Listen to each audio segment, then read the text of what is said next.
Assalamualaikum warahmatullahi wabarakatuh. Saya Sarah Dwi Andini dari Program Studi Pendidikan Bahasa Indonesia 2019C STKIP PGRI Jombang dengan NIM 1966047. Di sini saya akan melakukan kritik sastra dengan pragmatik kritis dalam cerpen Perihal Tanda-Tanda karya Wisnu Sumarman. Perihal Tanda-Tanda merupakan sebuah cerpen karya Wisnu Sumarwan, lulusan Universitas Al-Azhar Indonesia Jakarta.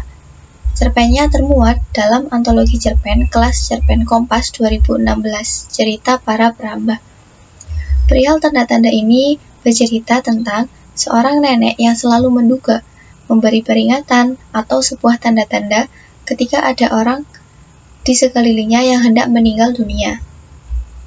Isu atau permasalahan yang ada dalam cerpen ini adalah tentang seorang nenek tua yang usianya hampir 100 tahun, yang selalu menduga perihal tanda-tanda kematian dari seseorang. Nenek selalu mengucapkan setiap dugaannya kepada tokoh aku dalam cerita atau cucunya, tetapi nenek selalu tidak mengakui atau tidak merasa bahwa ia telah mengatakan perihal tanda-tanda kematian seseorang itu sendiri. Nenek selalu bekerja keras memasak saat ada saudaranya yang meninggal. Namun, kerabat-kerabat nenek merasa enggan untuk berdekat-dekat dengannya. Mereka begitu khawatir pada rajauan nenek perihal tanda-tanda kematian yang hampir tak pernah meleset. Karena sudah tua, untuk banyak hal tentang ingatan pun nenek sebenarnya masih tajam. Nah, tetapi saat ia berbicara kematian, ia seperti lupa bahwa orang yang dibicarakan adalah kerabatnya sendiri yang kerap terhubung darah sangat dekat. Kemudian saya menggunakan kritik pragmatik. Nah, kritik pragmatik itu sendiri merupakan kritik sastra yang memandang karya sastra sebagai sesuatu hal yang dibuat atau diciptakan untuk mencapai atau menyampaikan efek-efek tertentu pada penikmat karya sastra itu sendiri, baik berupa efek kesenangan, efek estetika, maupun nilai moral. Nah, dalam cerpen ini atau cerpen yang berjudul Perihal Tanda-Tanda ini terdapat efek estetika dan efek moral, di mana efek tersebut dapat dilihat dan dirasakan kebermanfaatannya.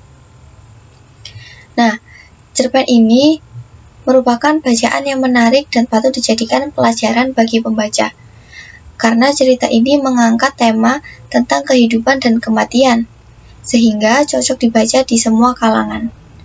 Apalagi bahasa yang digunakan pun juga mudah dipahami oleh pembaca. Dan melalui cerpen ini, pengarang menyampaikan pesan untuk selalu ingat dan berusaha memperbaiki diri perihal tanda-tanda kematian yang tidak bisa dibendung kehadirannya.